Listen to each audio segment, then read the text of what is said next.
Hey, what is up guys? My name is Tom Spark and welcome to part 3 of the VPN course, VPN Noob to VPN Master. Today we're going to be talking about how to choose a VPN. If you guys want to help support the efforts of this course, then go to vpntierlist.com. On this website you'll find my tier list, and once you decide on a VPN you want to use, go ahead and click on it here. This will give me a small cutback and continue to be able to help me make videos just like this one. Of course, you have all the VPNs rated here. If you click on this, it'll take you to the VPN. This will take you to the review, and I encourage you once again to check out all these reviews and so much content here on the channel. Additionally, I have my favorite product page, which lists out some of my favorite online services. And anyways, let's get back to the video. Alright guys, so how do you choose a VPN? Well, in this video, what I'm going to cover is the basics and kind of each section of my rating system. Once we do that, we're going to talk about what VPNs I recommend, so that way you can understand how objective the system is and what VPNs I recommend are honestly the best ones to use. So guys, in my rating system, I talk about a lot of things that other kind of VPN reviews or YouTubers don't really like to mention. Because at the end of the day, most VPN reviews and YouTube videos talking about VPNs are nothing more than extended ads. Most of the time they'll be like, oh, you should use this VPN because it's based in the British Virgin Islands or it's Panama. You should use this VPN because it's extremely cheap if you buy 3 years of it.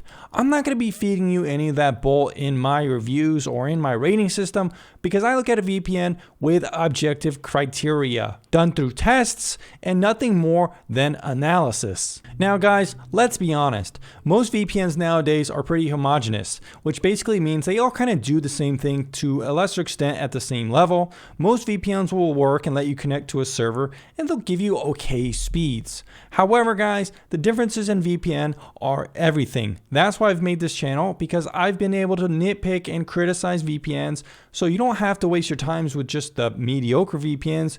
You can use the VPNs that are truly the best, and it can be tricky to differentiate between what is an okay VPN and what is the best VPN, because a lot of people who are starting out don't really know the difference. That's part of the reason I made this course, so we could show you the objective criteria and the way I look at things through the rating system, so you can understand the difference between an okay VPN or maybe a bad VPN to what makes a VPN great. So guys, the first category I want to talk about in detail is VPN pricing.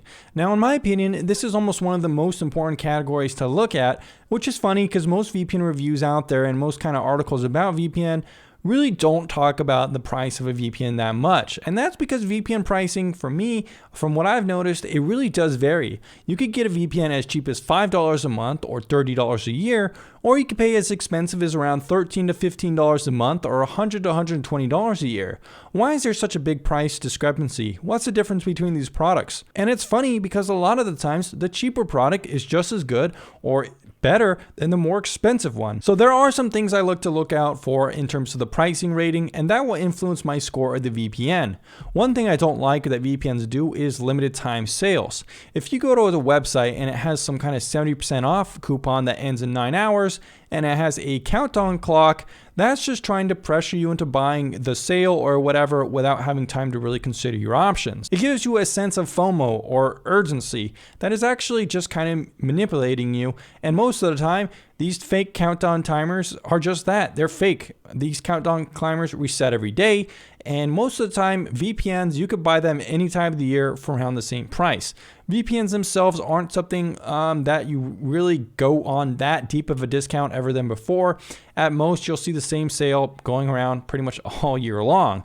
So if something has a fake countdown climber or some kind of limited time sale, immediately I lower its price score. We see this all the time with VPN providers like CyberGhost and NordVPN, and you could just even see that people don't like this stuff because even NordVPN's countdown clock timer, it got 25,000 or more negative upvotes on Reddit, suggesting that people do think it's an asshole thing to do, and it's just kind of a marketing tool that I don't like. The next thing I like to take a look at is if the VPN is trying to force you into long-term commitment plans by purposely making the 1 month too expensive and the longer term plans more attractive and really the only good deal.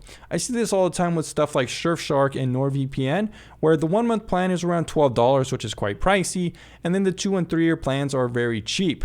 I don't like these plans because after 30 days you can't get a refund, and you shouldn't sign up for a VPN that long anyways. Lots of times VPN companies have leaks, they change company hands, or there's just, for some reason, you don't like using it anymore. Not only that, but I think whenever you sign up to a company this long, they can always kind of downplay your speeds or limit your bandwidth after 30 days because honestly, you can't get a refund, so why wouldn't they do that in the first place? Another thing I like to look out for is expensive pricing plans. $13 a month or around $100 a year for ExpressVPN, I think is just too expensive. Now, while it's a decent VPN in my book, I think a lot of these VPNs kind of overprice themselves to give themselves kind of more that premium feel. But honestly, if other VPNs can do the same thing for a lower price, it just means that it's overpriced. That's the end of the story in my opinion. And if someone's trying to convince you that ExpressVPN or some other deal that's a little pricey is a good deal and it's cheap because you could buy 1 year and get 3 months, well, it's simply not true. It's nice to get those discounts here and there, but you still got to look at the 1 month pricing plan. Is it expensive for 1 month? Is it expensive for 1 year?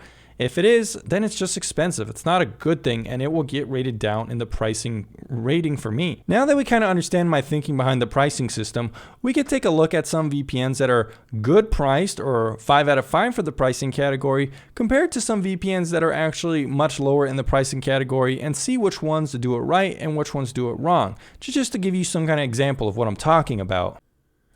Alright guys, so let's look at some VPNs and give you kind of example of what I'm talking about.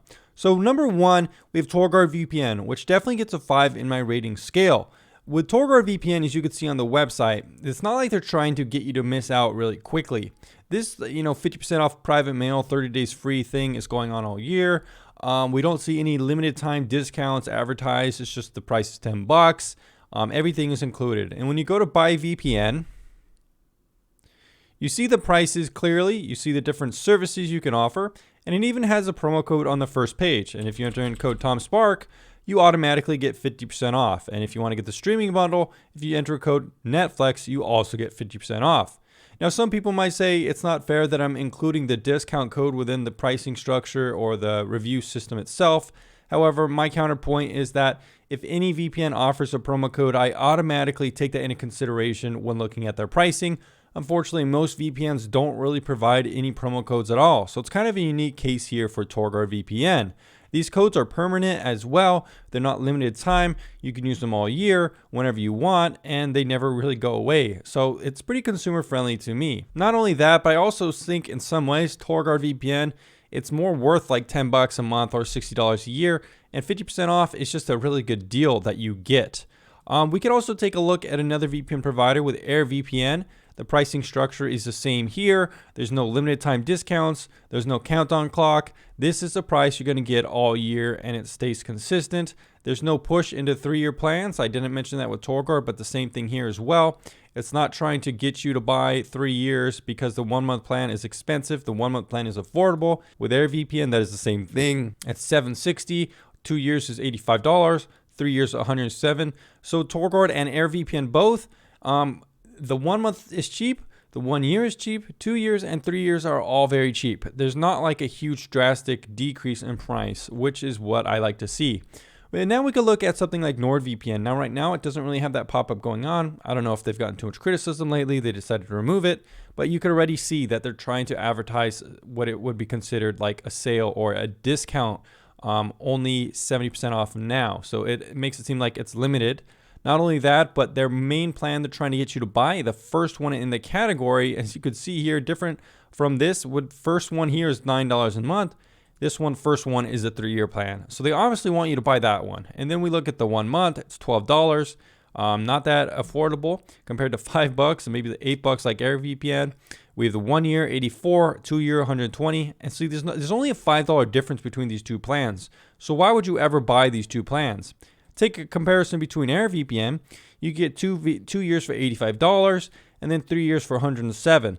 So NordVPN really should make this 2-year plan more like maybe $90 to $100, not only $5 cheaper here. No one's going to buy that. It doesn't make any sense. So the pricing structure, it doesn't really make sense.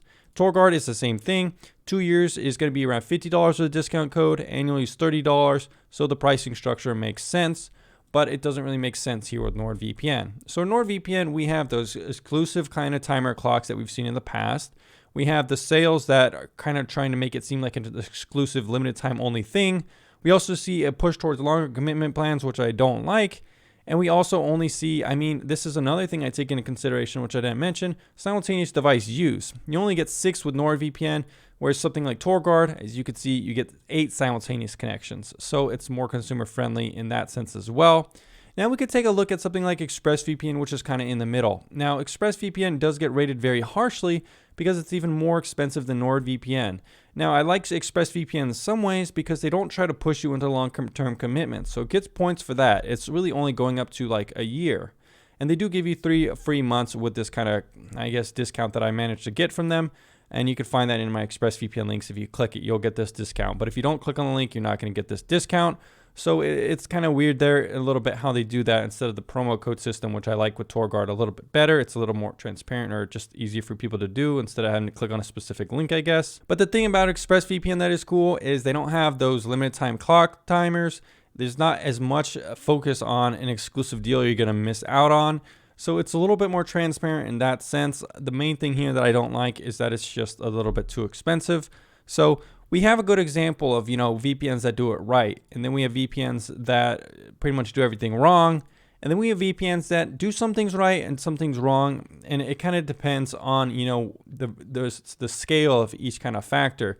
Now, ExpressVPN, if it was cheaper, it would actually get a decent pricing score because it doesn't do some of the things that I don't like. However, it's just so expensive that I have to give that a little bit more leverage in that situation for that review. Anyways, guys, I hope this makes my pricing analysis make sense. Let's go ahead and move on to the